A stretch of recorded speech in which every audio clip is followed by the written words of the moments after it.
Hi, everybody, and welcome back to part two of our sound unit. And this is all about how does sound change. It's got to try real hard and make good, healthy choices and changing its habits. No, wait, completely different types of sound changes by, well, you'll see. I'm going to the corner. Hey, we're going to take a look at the properties or the characteristics of sound, okay? Because we can't physically see sound, but we can diagram it.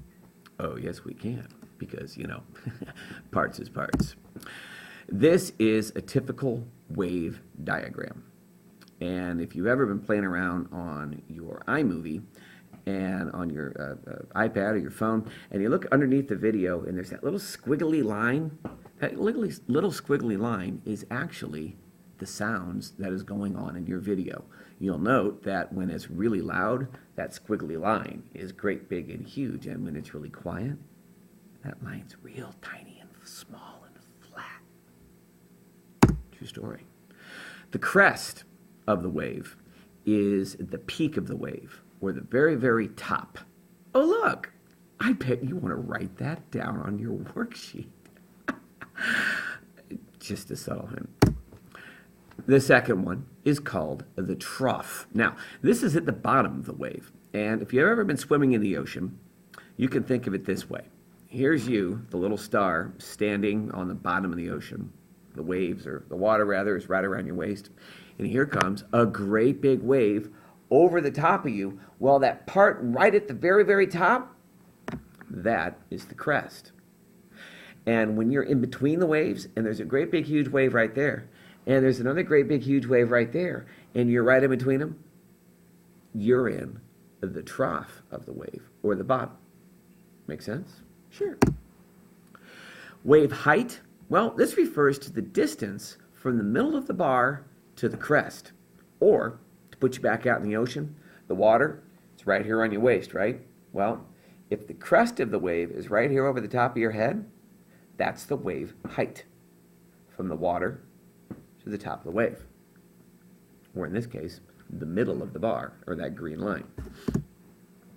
Now the wavelength, this measures the distance between two crests. So again, if we're back out in the ocean and there's a whole bunch of waves coming in, it would be said that there would be a high frequency of waves passing over the top of you. But if it's low tide and not a whole lot of waves happening, there's a wave, and there's a wave. Okay, yeah, that would be a low frequency of waves passing over you, right? So, not that I ever like to scream and shout a lot.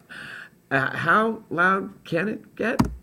Well, the loudness of a sound is measured by the height of the wave. The taller the wave is, the louder that sound is. This is also known as amplitude. Yeah, that's a big word, and yeah, you're going to want to write that one down. Again, the loudness is measured by its height from the middle line to the crest.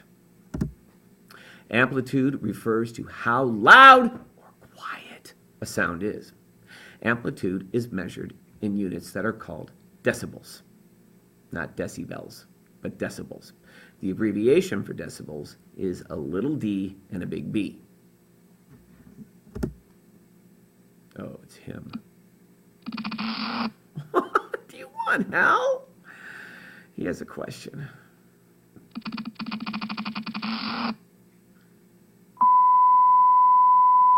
That was kind of loud. Oi, I can guess. What about you, Dora? What do you think? That's right. She's my star student, Dora. Dora says B, Hal. He's going to keep us in suspense. See, we're smart.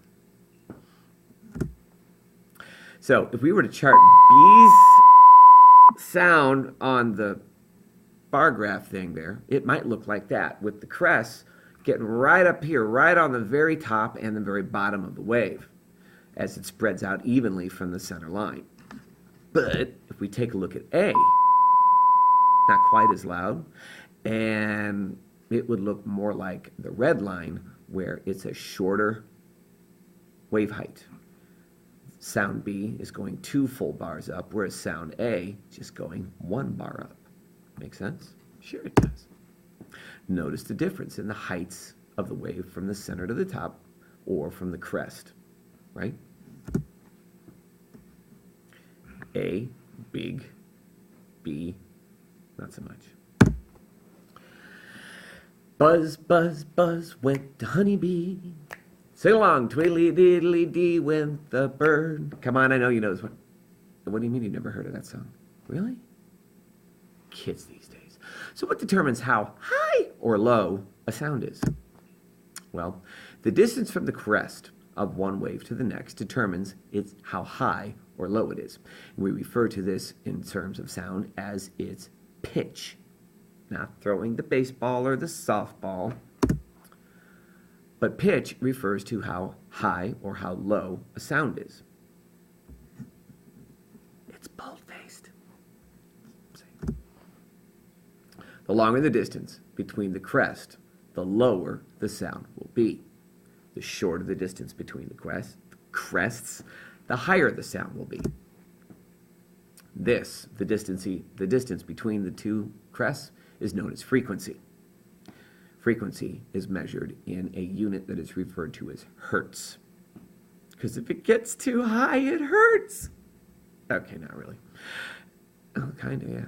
And the abbreviation for hertz is a big H and a little Z.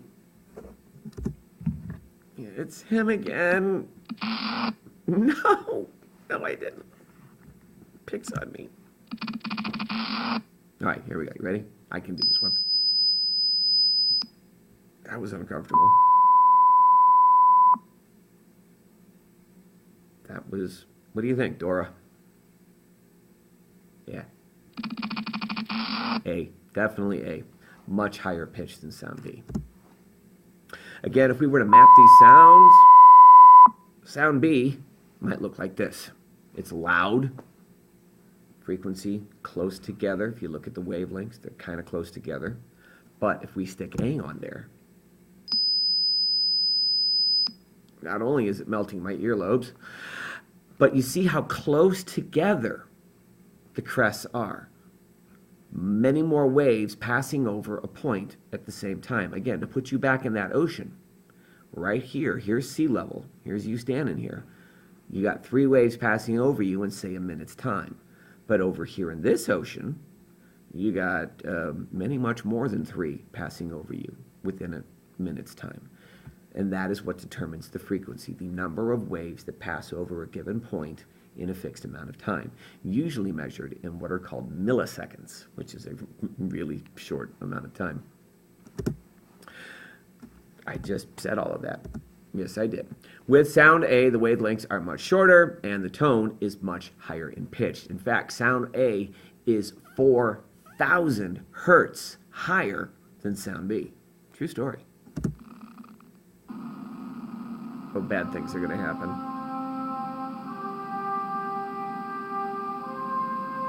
This is awkward.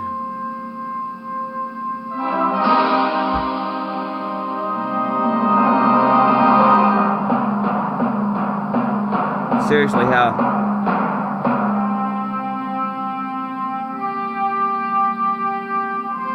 He's on fire.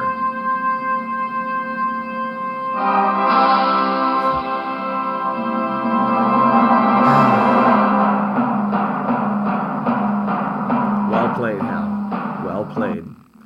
I think he has a little flair for the dramatic, really. Okay, so here we have it. We have 5 different waveforms. And using pitch, volume, frequency, tone, all that stuff we just talked about. I want you to tell me which one is the loudest, which one is the quietest, which one has the highest pitch, and which one has the lowest pitch. I want you to hit pause right now and answer those 4 questions for me on your worksheet. Ready, go. Okay, so you've unpaused me now. If you haven't paused me, pause me. No cheating. I'm watching. Let's take a look. Which one has the loudest sound? Well, to do this, we need to look at the height of the wave, right? And if you look in here at C, C is all the way off the top. If you're looking at A is barely off the center line. So clearly, C is going to be the loudest one, right? Which one's the quietest? Well, I think we kind of just stepped in that one because A is just barely off of the lines. This has got a whole bunch of them, but that's touching our second bar. This one also touching the second bar. This one's over the second bar, approaching the third. So clearly A is our answer here. Hey, we're 2 for 2. Way to go, Dora. All right, which sound has the highest pitch? Now, this is in terms of frequency, the number of wavelengths passing over a given point. What do you think, Dora? That's right, that's right. The answer is D, because again, if you look at all of these wave crests all jammed and squeezed together in that little tiny place, that's a really high frequency sound. Which one's the lowest pitch? Yeah, you guessed it, E. E just has 2 crests. So E is going to have an extraordinarily low sound. That's everything I got. Good job on your quiz. Thank you for tuning in. We got one more after this, and we'll be done. Thank you all for joining us. Have a great night.